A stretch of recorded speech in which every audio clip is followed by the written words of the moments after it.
नमस्कारः। अहमस्मि अनिलः।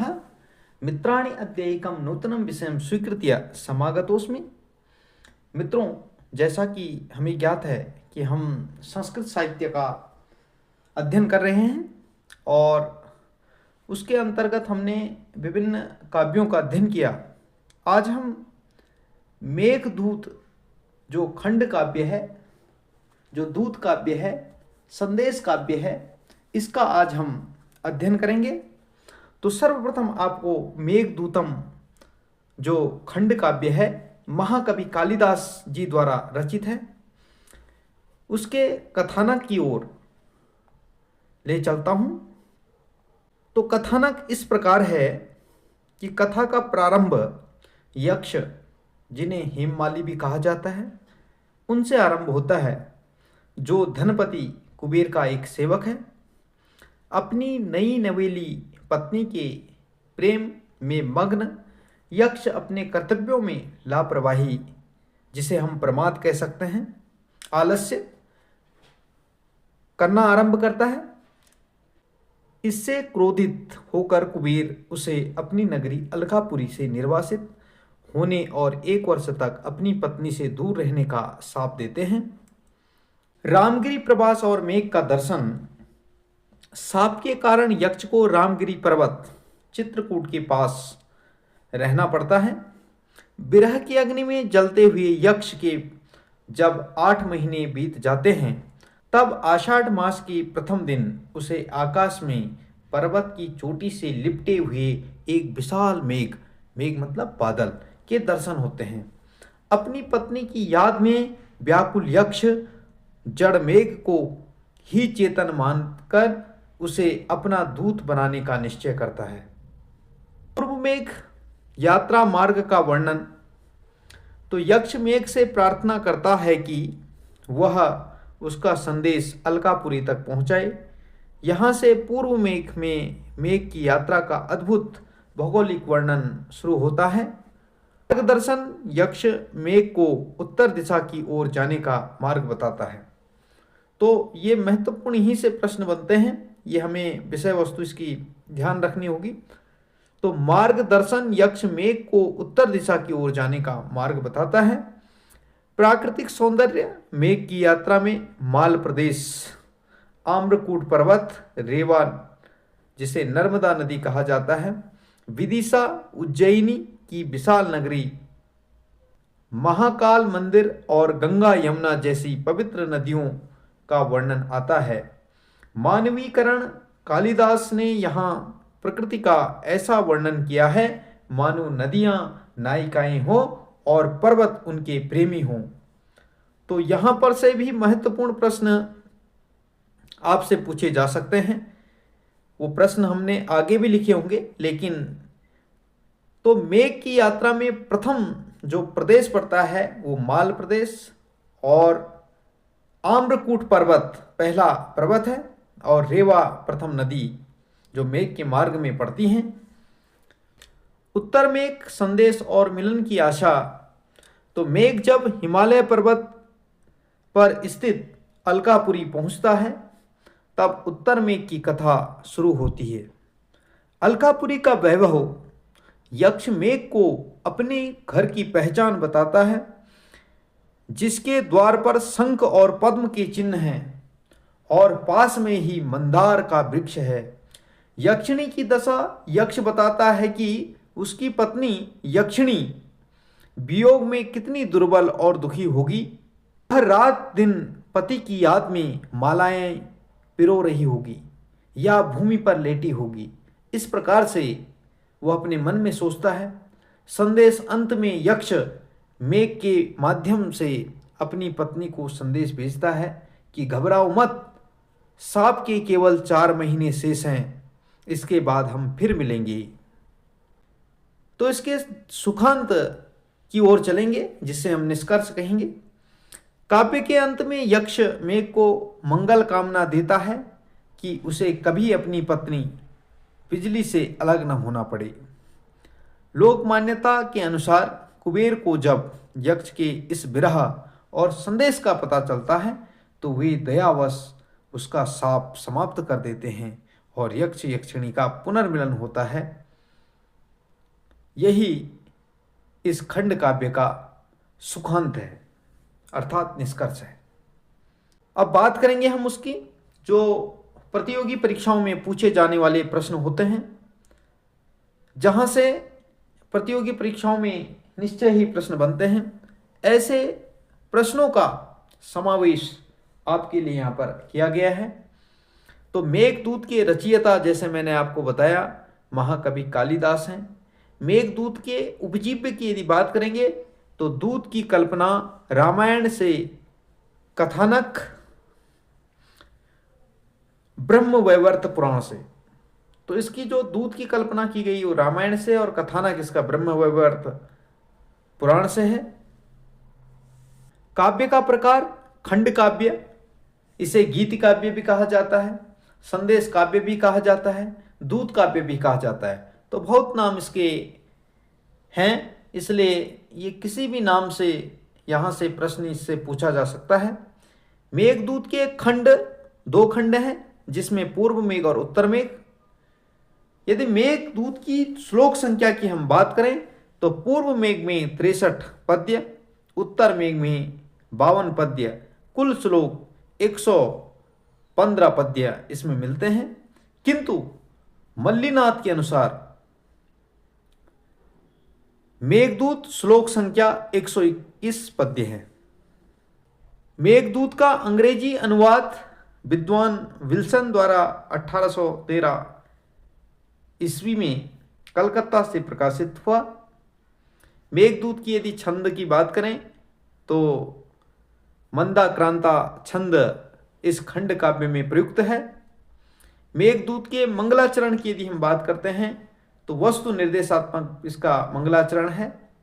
कश्चित कांता विरह गुरुणा स्वाधिकारात् प्रमत्तः, ये इसका मंदाक्रांता छंद में पहला पद्य है। कश्चित शब्द ब्रह्मवाचक है। ये प्रश्न महत्वपूर्ण हो सकता है कि जो मेघदूत का मंगलाचरण है उसमें जो कश्चित शब्द है ये किसका वाचक है, तो ये ब्रह्मवाचक है।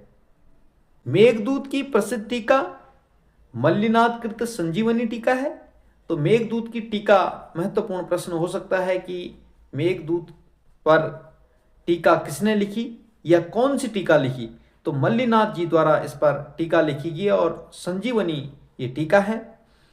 यक्ष गंभीरा नदी के जल को वस्त्र के समान बताता है, नदी के किनारों को नितंब के समान बताता है और वेद की शाखाओं को हाथ के समान बताता है। तो यक्ष की एक कल्पना है, तो गंभीरा नदी के जल को वस्त्र के समान बता रहा है, नदी किनारों को नितंब के समान और वेद की शाखाओं को हाथ के समान बताता है। मेघदूत का प्रधान रस विप्रलंब श्रृंगार रस है। मेघदूत की यदि रीति की बात करें तो वैदर्भी रीति। मेघदूत में गुण, तो इसमें माधुर्य एवं प्रसाद गुण। मेघदूत का नायक यक्ष है, यक्ष का अपर नाम हेममाली। नायक यह धीर ललित नायक कहलाता है। नायकों के 4 कोटियां हैं, 4 प्रकार हैं, तो उसमें ये धीर ललित यहाँ लालित हो गया, इसलिए ललित धीर ललित नायक हैं। मेघदूत की नायिका की यदि बात करें तो यक्षिणी, जिसका अपर नाम विशालाक्षी है। नायिका का प्रकार स्वकीय एवं पद्मिनी, जिसे मध्या नायिका हम कह सकते हैं। यक्षिणी अपने विरह दिनों की गणना किससे करती है? जब यक्षिणी अपने विरह के दिनों की गणना करती है तो किससे करती है? तो पुष्पों से वह अपने विरह के दिनों की गणना करती है।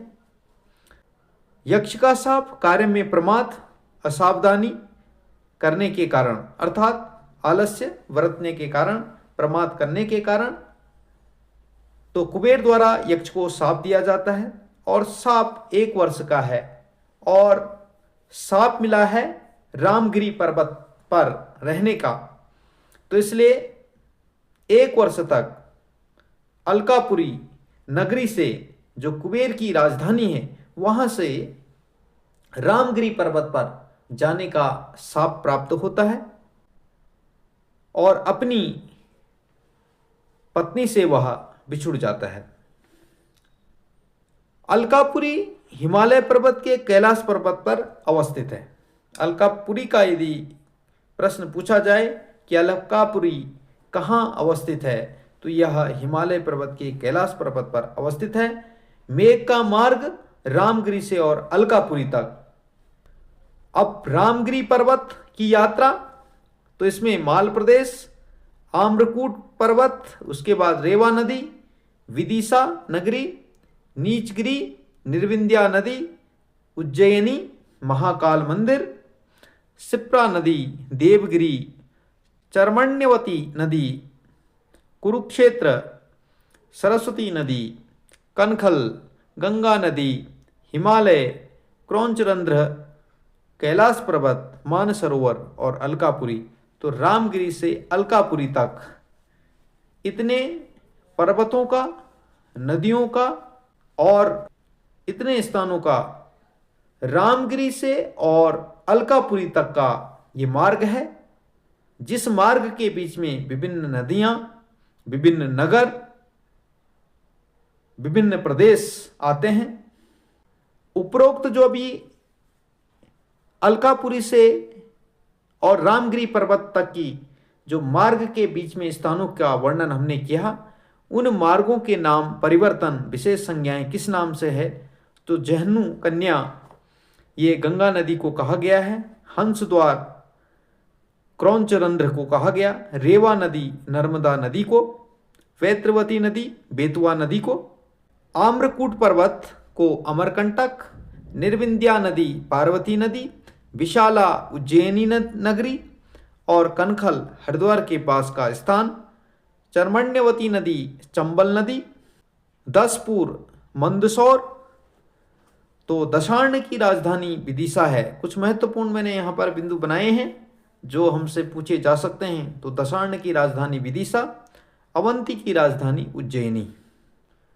तो पूर्व में का कथासार इस प्रकार है कि साप वृतांत, यक्ष को कुबेर द्वारा दिए गए साप की कथा, मेघ को दूत बनाना, विरही यक्ष द्वारा मेघ को संदेशवाहक बनाना, मार्ग का वर्णन, प्राकृतिक सौंदर्य और स्थानों का चित्रण, मानवीकरण, मेघ को जीवित एवं भावनाशील दूत के रूप में दिखाना, समय साप के 8 महीने बाद आषाढ़ के प्रथम दिवस पर मेघ को दिखाई देना। ये पूर्व मेघ का एक संक्षिप्त कथासार यहाँ पर अंत में बनाया गया है।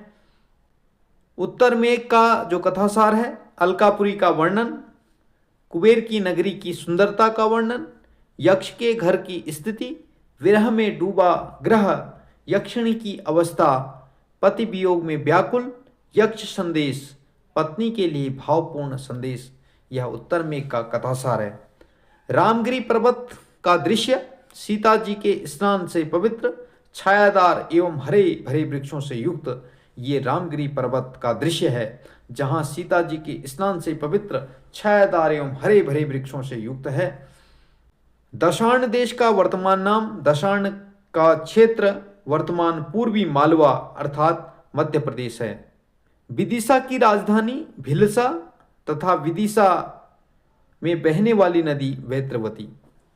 मेघ की यात्रा का पहला प्रदेश, जैसे मैं आपको पहले बता रहा था कि मेघ की यात्रा में पड़ने वाला पहला प्रदेश कौन सा है, तो माल प्रदेश है। मेघ की यात्रा में पहला पर्वत कौन सा आता है, मेघ की यात्रा का पहला पर्वत कौन सा है, तो आम्रकूट पर्वत है। मेघ की यात्रा में पड़ने वाली पहली नदी कौन सी है, तो रेवा नदी, जिसे नर्मदा के नाम से भी जाना जाता है। मेघ यात्रा की दिशा कौन सी है, तो उत्तर दिशा है। मेघ प्रस्थान स्थल कहां से, तो श्री राम के चरण चिन्हों से युक्त रामगिरी पर्वत से। मेघ के मानसरोवर तक के मार्ग के साथी कौन हैं, तो इसमें राजहंस उनके साथी हैं। मेघदूत में भ्रूभंग युक्त नायिका से उपमा किसकी की गई है, तो ये निर्विंध्या, जो निर्विंध्या नदी है उसकी इससे उपमा की गई है, अर्थात तुलना की गई है। तो भ्रूभंग युक्त जो नायिका है वो निर्विंध्या नदी को यहाँ बताया गया है। नीचगिरी पर्वत की विशेषता क्या है, तो यह पर्वत वैश्याओं द्वारा युक्त सुगंधित पदार्थों से युक्त गुफाओं वाला है। ये इस पर्वत की विशेषताएं हैं। भंवरों से युक्त व पक्षियों से युक्त न मानी जाने वाली नदी है तो ये निर्विंध्या नदी है। महाराज रंतिदेव की यश रूपा नदी कौन सी है तो चर्मण्यवती अर्थात चंबल नदी है। मेघ की उत्पत्ति पुष्कर और आवर्तक वंश में हुई है। यक्ष अपना संदेश भेजने से पूर्व मेघ को पुष्पार्घ्य देता है और किससे देता है? कुटज के गिरिमल्लिका पुष्पों से पुष्पार्घ्य देता है। इंद्रधनुष से युक्त श्यामल मेघ की उपमा मोर पंखधारी गोपवेशी विष्णु से की गई है। तो इंद्रधनुष से युक्त श्यामल मेघ की उपमा किससे की गई है? तो ये मोर पंखधारी गोपवेशी विष्णु से इनकी अर्थात उपमा की अर्थात तुलना की गई है। अवंती में वृद्धजन कथा करते हैं, वत्सराज उदयन की कथा करते हैं।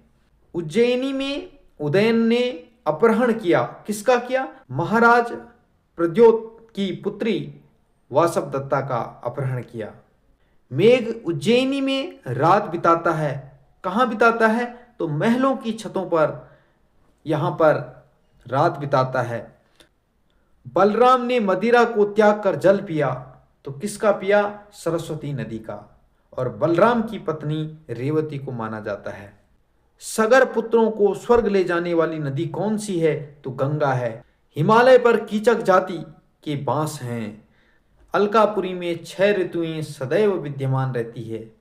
ये हमें याद रखना होगा कि अलकापुरी में 6 ऋतुएं सदैव विद्यमान रहती है। अलका की स्त्रियों का क्रीड़ा के लिए श्रृंगार किस प्रकार का है? तो हाथों में कमल है, बालों में कुंद पुष्प, मुख पर लोद्र पुष्प का रज, जूड़े में कुर्बक पुष्प, कानों में शिरीष का पुष्प तथा मांग में कदम्ब पुष्प सजाती हैं। तो ये उनके श्रृंगार है। अलका में यक्ष रहते हैं, सदैव युवावस्था में यक्ष रहते हैं, ऐसा मानते हैं। रावण के भाई को ही कुबेर माना जाता है। अलकापुरी के बाहरी उद्यान का नाम तो वैभ्राज उद्यान, ये इसका नाम है। अलकापुरी के बाहरी उद्यान का क्या नाम है? तो वैभ्राज उद्यान इसे कहा जाता है। रावण की तलवार का नाम चंद्रहास है। अलकापुरी में यक्ष का घर कहाँ है? भगवान कुबेर के घर से उत्तर दिशा में इंद्रधनुष के समान रंग बिरंगा है। यक्ष के घर के पास मंदार का वृक्ष, यक्ष के घर के पिंजड़े में मैना जिसे सारिका कहा जाता है वह भी है। मेघ की पत्नी का नाम विद्युत है, बिजली एक उपमा दी गई है। तो मेघ की पत्नी को विद्युत अर्थात बिजली भी माना जाता है। और यक्ष शाप की समाप्ति जिसे अवसान कहते हैं वह कब हुआ? तो देव प्रबोधनी एकादशी को यक्ष की शाप समाप्ति अर्थात यक्ष शाप की समाप्ति हुई। तो इस प्रकार से मेघदूत से संबंधित प्रतियोगी परीक्षाओं में पूछे जाने वाले प्रश्न इस प्रकार से हो सकते हैं जो मैंने इस वीडियो के माध्यम से आपको बताए हैं। आशा करता हूं कि आपको वीडियो पसंद आई होगी। वीडियो पसंद आई तो वीडियो को लाइक करें, शेयर करें और कमेंट करके अपने सुझाव हमें दें। यदि आप चैनल पर नए हैं तो चैनल को सब्सक्राइब करना ना भूलें। अस्तु एतावत् पाठित्वा एव विरमामि। नमो नमः।